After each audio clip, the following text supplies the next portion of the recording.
Abra sua Bíblia, então, Salmo de número 9. Mantenha a Bíblia aberta. É um salmo em que Davi está, mais uma vez, louvando a Deus pelo livramento do nosso Senhor, né? Devido à presença de inimigos, sendo perseguido. Possivelmente, irmãos, Salmo 9 e o Salmo 10 eram um único só, né? E eles separam-se por uma questão de tática, mas eles eram cantados uma única vez, Salmo 9 e o Salmo 10. Interessante que o Salmo 9, ele vai tratar de inimigos externos, e o Salmo 10 vai tratar de inimigos internos. Isso tem muito a ver com a igreja. A igreja ela sempre vai lidar com essas duas situações. Você tem os inimigos externos à igreja, aqueles ataques que vêm de fora da igreja, tentando minar a igreja, calar a igreja, segurar o avanço do reino, mas nós sempre temos questões internas, temos ataques internos, seja através de falsos pastores, seja através de crentes não convertidos, que crente não convertido é sempre um problema. Ele sempre tem a tendência de trazer algum tipo de dificuldade, incompreensão e manifestação errada da carne, seja através até mesmo de entendimentos ou interpretações erradas das Escrituras. Então, nós temos sempre questões internas, crises internas, ataques internos que nós precisamos resolver. Eu entendo, irmãos, que uma das grandes lutas, e eu vou repetir isso de vez em quando na igreja, uma das grandes lutas que nós temos é justamente em relação à unidade. É impressionante como que a unidade é tremendamente importante na igreja. A unidade, ela é um reflexo do relacionamento do próprio Cristo com Deus. E por causa disso, sempre haverá algum tipo de ataque. Porque o inimigo da igreja, né, não quer que essa unidade seja vista pelo mundo. Então essa é uma frente que nós vamos sempre ter que batalhar para preservar a unidade da igreja. Às vezes, simplesmente, é o próprio secularismo que entra no meio da igreja. Sabe esses valores do mundo aí? Daqui a pouco estão aqui dentro. Daqui a pouco a gente começa a achar normal isso, né? Às vezes é descrença. Crente incrédulo tem?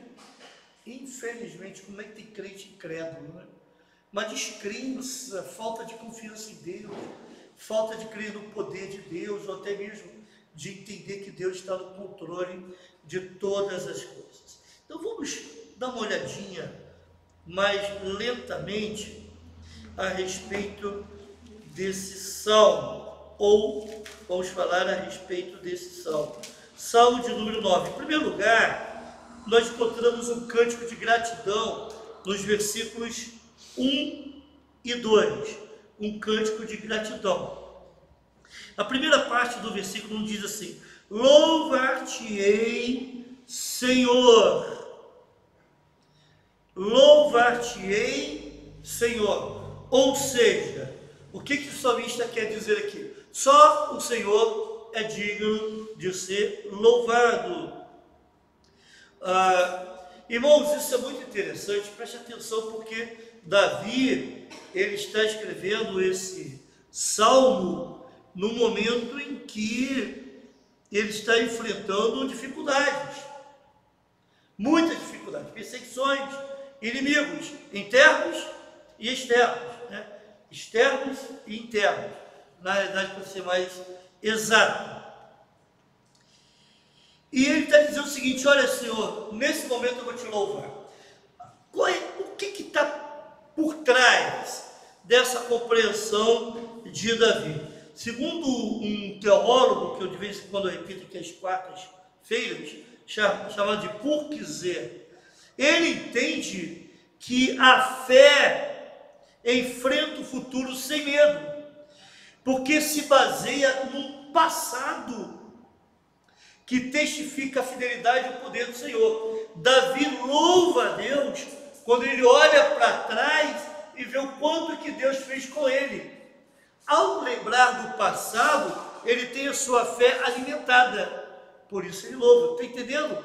Ele tem uma fé solidificada, por isso que ele louva em meio a essas circunstâncias difíceis da sua vida.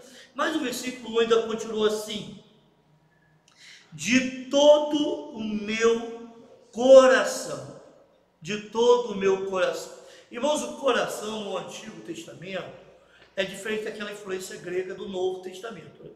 O coração no Antigo Testamento era o eu essencial, era a personalidade da pessoa, o pensamento, o sentimento, a parte que escolhe. Isso era o coração lá no Antigo Testamento.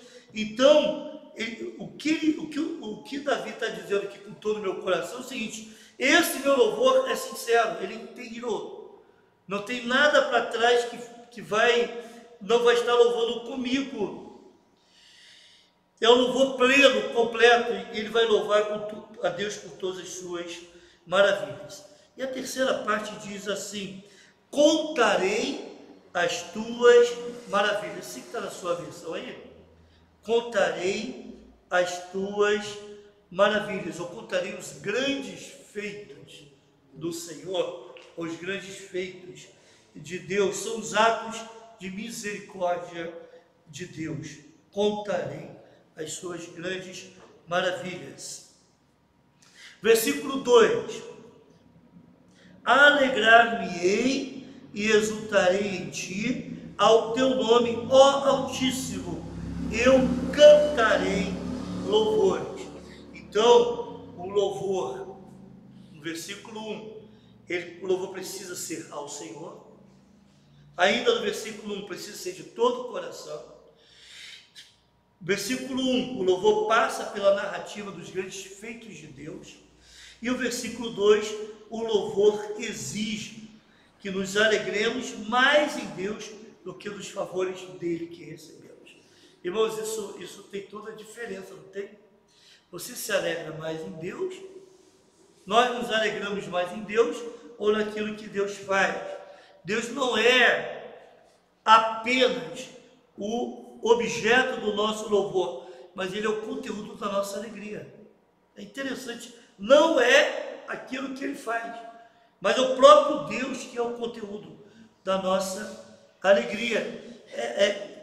Ele é melhor, Deus é melhor do que as dádivas que recebemos dele. Essa compreensão é interessante, isso vai nos livrar daquele comportamento consumista. Eu adoro a Deus porque Deus tem me feito muito bem, né? Ok, não quer dizer que você vai parar de adorar a Deus por causa disso, mas você pode transcender isso. Eu adoro a Deus porque Ele é o conteúdo da minha alegria, Ele é o conteúdo do meu louvor, né? É bem diferente.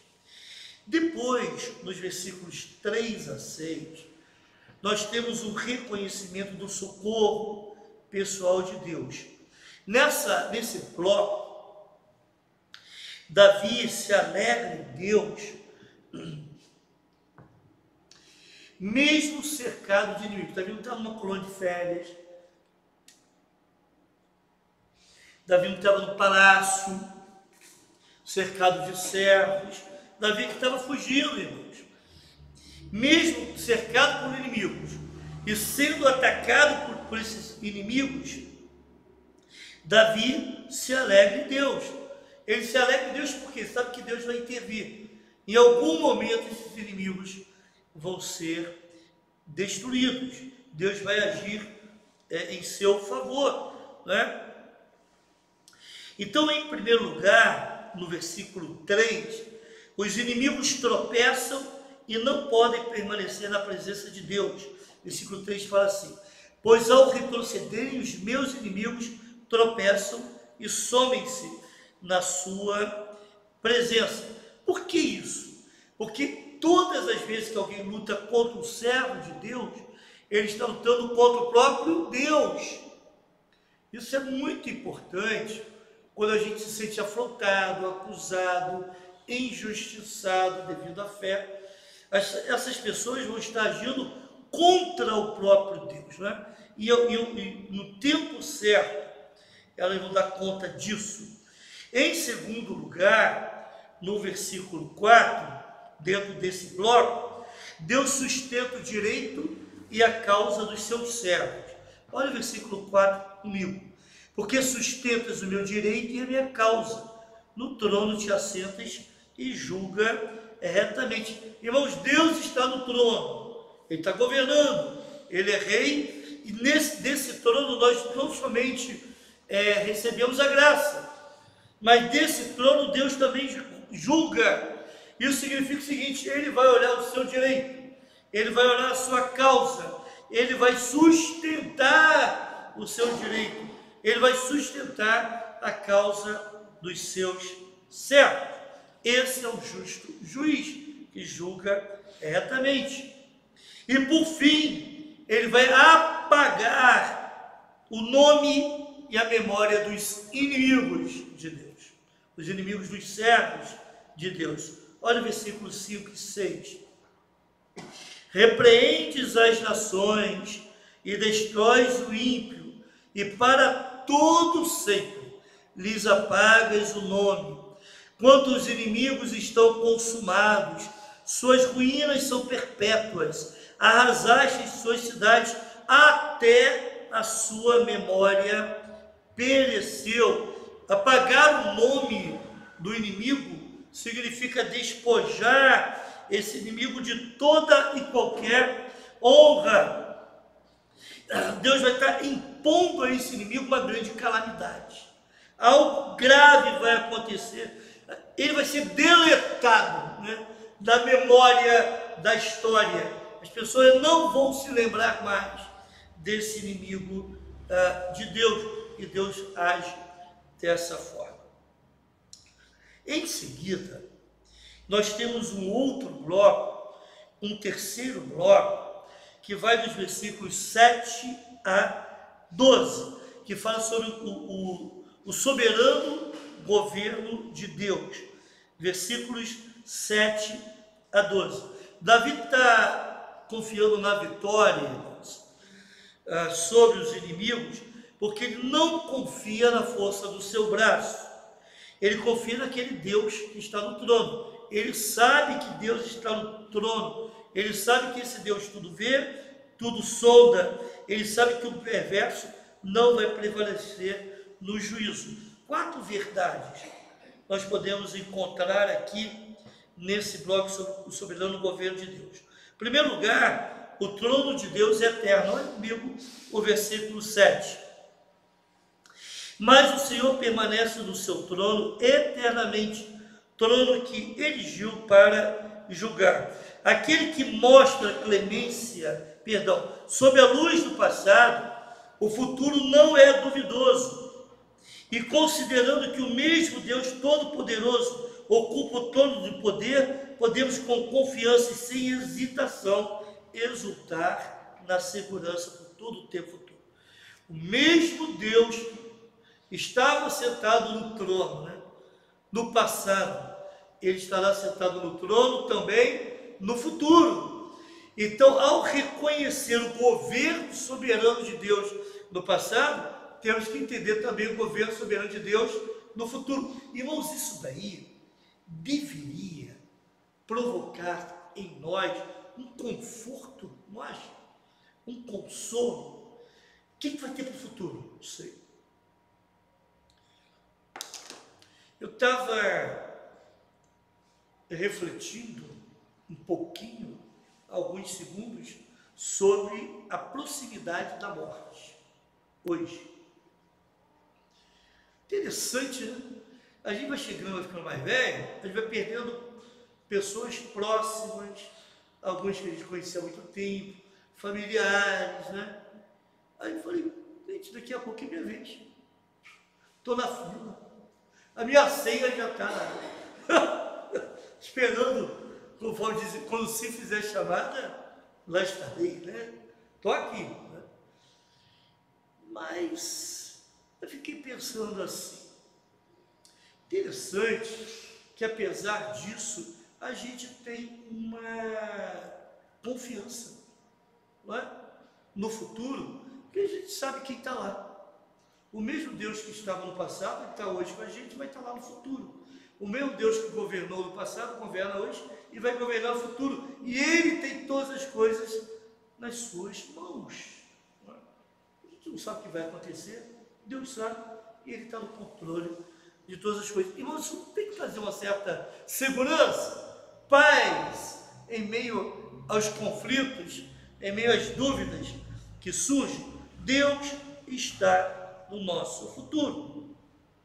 Em segundo lugar, ainda sobre o soberano governo de Deus, o julgamento de Deus, ele é justo. Olha o versículo 8. Ele mesmo julga o mundo com justiça, administra os povos com retidão. Irmãos, Deus não vai mostrar clemência no dia do julgamento. Essa é a defesa do justo. Ele é, melhor dizendo, a defesa e o refúgio dos santos em tempos de angústia. Deus é a minha defesa. Não é? Eu não preciso ficar defendendo a minha reputação. Deus é a minha defesa. Deus é que me defende contra o ataque dos ímpios. Deus, no tempo certo, vai julgar. E aqueles ímpios que, se não se arrependerem, eles não vão mais ter clemência. Deus é o meu refúgio. Os irmãos sabem que no Antigo Testamento existiam as cidades de refúgio. Naquelas orientações de Moisés, ele estipulou algumas cidades, se não me engano, 6 cidades, que servissem de cidade de refúgio.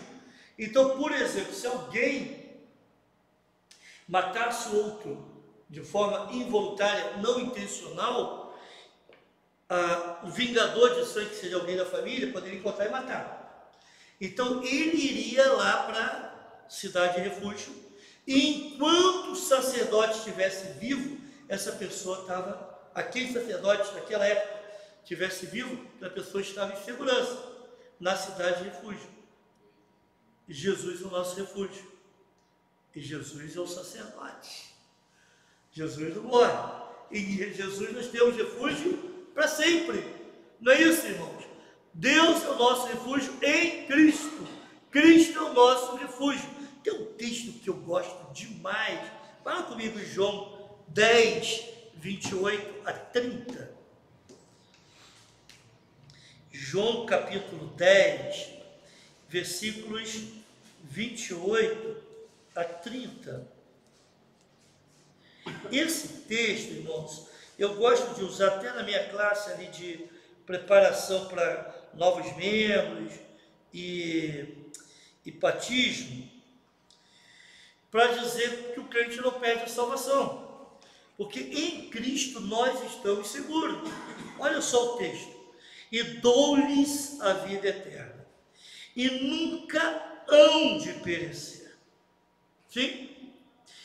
E ninguém as arrebatará da minha mão. Ninguém é mais forte que Jesus. Meu Pai que mais deu é maior do que todos. Ninguém pode arrebatá-las da mão do meu Pai. Eu e o Pai somos um. Muito legal isso, né? É só, peraí, ninguém é maior do que Deus. Peraí, ninguém é mais forte que Deus. E eu e o Pai somos um, ninguém é mais forte que eu. Ninguém vai arrebatá-los da minha mão. Em Cristo nós temos o refúgio verdadeiro, né? Como diz o hino. Em quarto lugar, irmãos, devido a isso tudo, o louvor a Deus é devido. Olhem comigo, por favor, os versículos 11 e 12.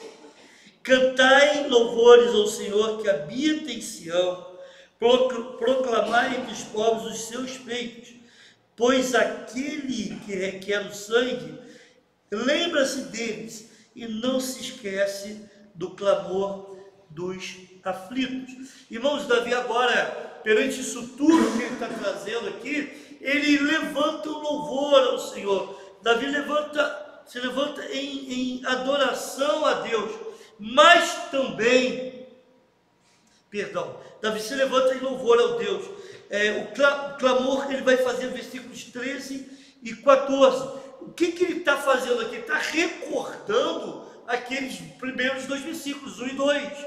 Lembra que ele começou com louvor, louvar-te-ei, Senhor, de todo o meu coração? E agora ele volta a louvar ao Senhor, pensando nisso tudo, nas obras de Deus, nas ações, no governo soberano de Deus. O que ele faz é louvar ao Senhor. Aquele que está entronitzado em Sião será louvado. Os seus feitos devem ser declarados a todas as nações gentílicas, as nações que não são de Israel. Deus é digno de louvor pelo seu livramento, no versículo 11, e Deus é digno de louvor pela aplicação da sua justiça, no versículo 12.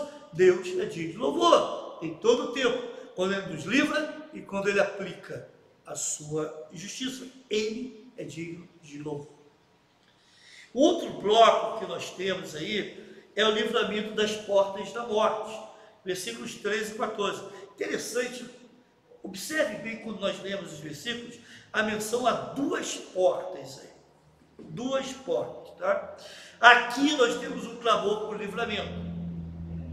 No versículo 13, Deus nos livra da porta da morte, quando a nossa causa parece perdida. Aí Deus reverte a situação. Olha o versículo 13. Compadece-te de mim, Senhor. Vê a que sofrimentos me reduziram os que me odeiam. Tu que me levantas as portas da morte, tu que me levantas das portas da morte. Deus é poderoso para nos levantar das portas da morte, bem como para curar, para libertar, para poder e salvar. Irmãos, Deus pode? Aliás, quem é o único que pode? Ele é poderoso para levantar das portas da morte, para curar, por isso que a gente ora, para libertar, para perdoar e para salvar. Um teólogo chamado Alan Rahman, ele diz que a morte aqui é como se fosse um território ou uma cidade em que você que tem portões, e para entrar na cidade você precisa atravessar os portões. Deus, ele nos livra das portas da morte. Agora, no versículo 14, nós encontramos que Deus nos livra das portas da morte para cantarmos, interessante, nas portas da cidade santa. Deus nos livra das portas da morte para cantarmos nas portas da cidade santa, no versículo 14. Para que às portas da filha de Sião eu proclame os teus louvores e me regozije da sua salvação. Irmãos, Deus pode nos livrar das portas da morte? Sim. Para que ele faz isso? Para que cantemos nas portas da cidade santa. Qual é a cidade santa? Na Jerusalém? Deus nos livra para o seu louvor. Deus nos livra para cantarmos em Jerusalém. Deus nos faz subir dessas profundezas do abismo e nos coloca às portas da nova Jerusalém.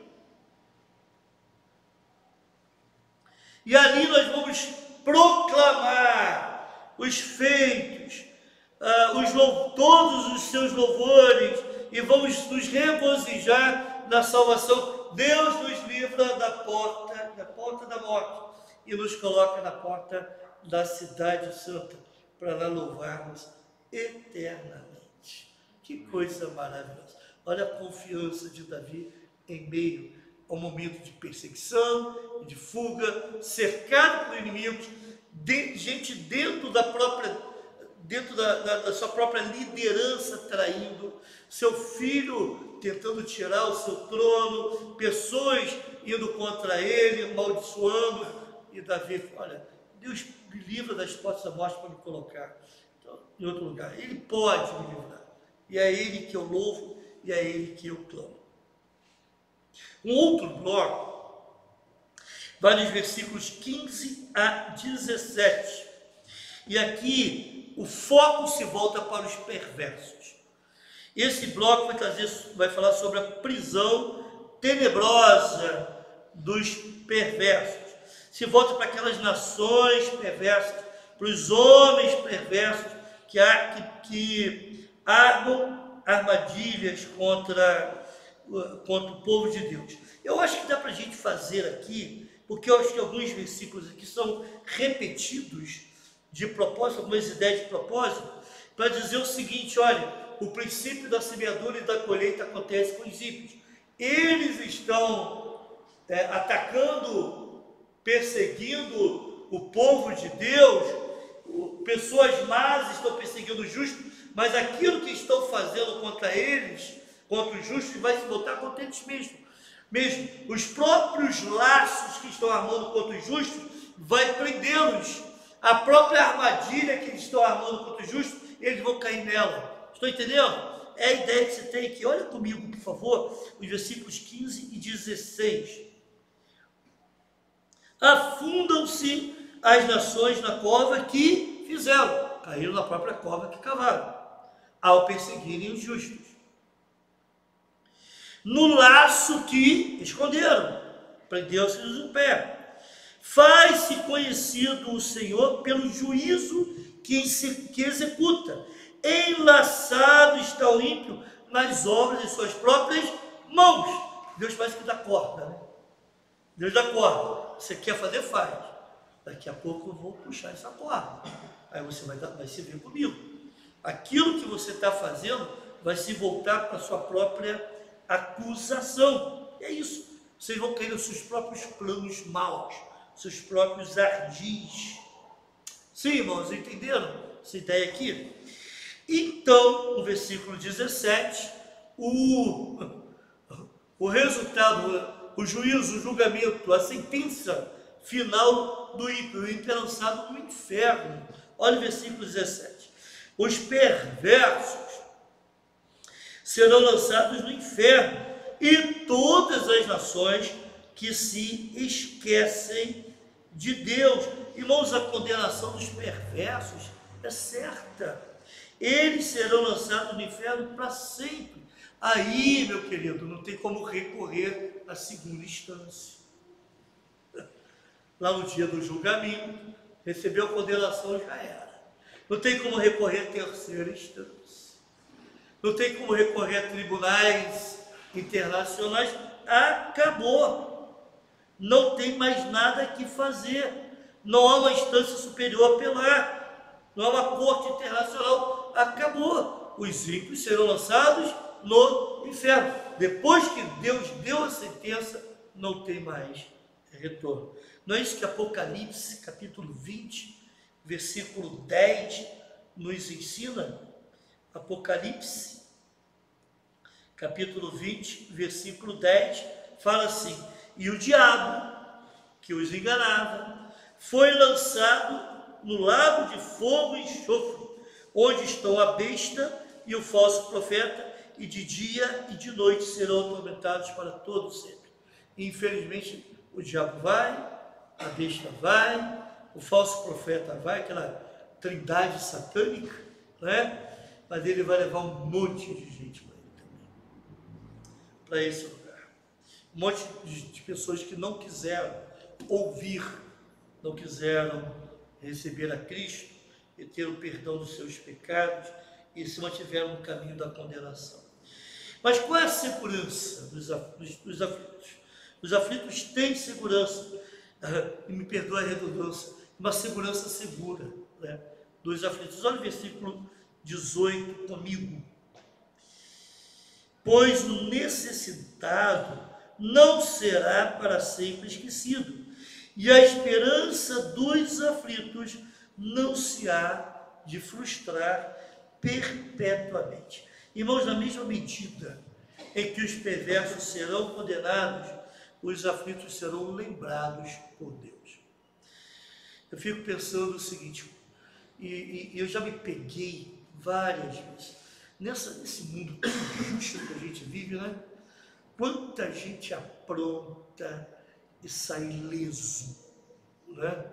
E até enaltecido, colocado em posição de superioridade. Quanta gente que às vezes, ao contrário, tenta fazer o bem, tenta ajudar e é prejudicado, é perseguido, é maltratado. Se a gente olhar para o mundo e esperar a justiça desse mundo, irmão, eu acredito que a gente esteja perdido. Mas existe uma justiça que não falha. No tempo certo, Deus vai agir, vai trazer condenação ao perverso, e Deus vai lembrar do justo e vai resgatar esse justo e vai agir em prol do justo. O justo não será frustrado. Pode sofrer por um tempo, mas isso tem validade. Isso vai acabar. Sua esperança não se frustrará eternamente. Sua salvação é certa e segura. E por fim, irmãos, nos versículos 19 e 20, nós temos o triunfo retumbante de um rei conquistador, ou do rei conquistador. E aqui está se falando sobre o próprio Cristo. Olha comigo os versículos 19 e 20. Levanta-te, Senhor, não prevaleça o mortal, sejam as nações julgadas na tua presença. Infunde-se-lhe, Senhor, o medo, saibam as nações que não passam de mortais. O salmo então termina com o clamor de Davi para Deus se levantar e agir, a fim de que o mortal não prevaleça, mas para que as nações sejam julgadas na sua presença. Por dizer, ainda diz que o alcance da oração do salmista testifica da sua fé quanto ao triunfo da retidão. O que você está entendendo aqui? Está dizendo o seguinte, que no final a retidão vai prevalecer. O mundo jaz no maligno, quanta coisa errada, quanta gente fazendo coisa errada, quanta gente maltratando os outros, dificultando a vida dos outros, mas no final a retidão vai prevalecer. Irmãos, a gente precisa crer nisso, senão a gente fica desesperado. No final, que vai prevalecer a retidão. A impiedade humana não vai prevalecer, né? A Spurgeon disse que nessa linha de pensamento do Purkzer, né? Ele vai dizer que as orações são as armas de guerra do cristão. As orações são as armas de guerra do cristão. O que a gente pode fazer perante o avanço do mal no mundo? O que a gente pode fazer, irmãos? Orar. Orar. Eu estava vendo um pastor, ele estava colocando no grupo, eu falei, irmãos, eu fico numa situação muito interessante. A gente sabe que o mundo está indo de mal a pior. E a gente sabe que isso, existem profecias bíblicas que falam sobre isso, né? E o que eu faço? Eu ajo contra esse avanço do mal, ou deixo o mal simplesmente avançar para que as profecias se cumpram e Jesus volte, né? Muito interessante essa ideia. Mas, enquanto estamos nessa terra, nós somos cidadãos de dois reinos, o reino dos céus e aqui. Enquanto nós pudermos fazer a nossa parte como cidadãos e impedir o avanço do mal, a gente precisa fazer. Mas nós não podemos deixar de orar, clamar, buscar aquele que pode realmente mudar as coisas, aquele que vai ter a resposta final. Nós precisamos pedir por livramento ao Senhor, que é Ele que pode fazer. A arma do cristão não é a política. A arma do cristão não são alguns grupos. A arma do cristão é a oração. Eu acho que a gente ora pouco. Como igreja, eu acho que a gente ora muito pouco. Precisamos orar mais, precisamos nos voltar mais para isso, né? E que o Senhor nos ajude. Eu não falo só da nossa igreja, não das igrejas de uma forma geral. Que o Senhor nos ajude a buscar aquele que é o reto e justo juiz, que pode mover o coração dos homens e que no final das contas vai julgar a todos. para que Ele haja, não é? Façamos a nossa parte, mas que Ele haja, pelo menos interrompendo, minimizando essa ação do mal no mundo. Amém, irmãos? Que o Senhor, então, nos abençoe. Vamos orar? Estou aqui em pé, vamos orar, encerrando, depois somente alguns comunicados. Obrigado, Senhor, por esse tempo que aqui tivemos, obrigado pela Tua graça, pelos louvores cantados, pela comunhão de estarmos juntos aqui nos revendo, juntos louvando a Ti, nessa expressão de louvor coletivo, Pai. Obrigado pela Tua palavra, obrigado porque podemos orar uns pelos outros, orar pelos outros que não estão aqui. Ó Deus, venha derramar a Tua graça sobre nós. Ajuda-nos, ó Pai, a confiarmos santo em Ti, a entendermos que no final a retidão vai prevalecer, a entendermos o Teu governo soberano sobre todas as coisas, porque se não for dessa forma, nós vamos nos sentir abatidos, derrotados, acanhados num canto qualquer, tentando fugir do mundo, ó Pai, mas entendemos que o Teu controle está sobre todas as coisas e que de alguma forma Tu queres nos usar para que a Tua vontade prevaleça, para que o avanço do mal do mundo seja retido. Ó Deus, ajuda-nos a sempre nos buscarmos e nos voltarmos a Ti em oração. Em nome de Jesus. Amém.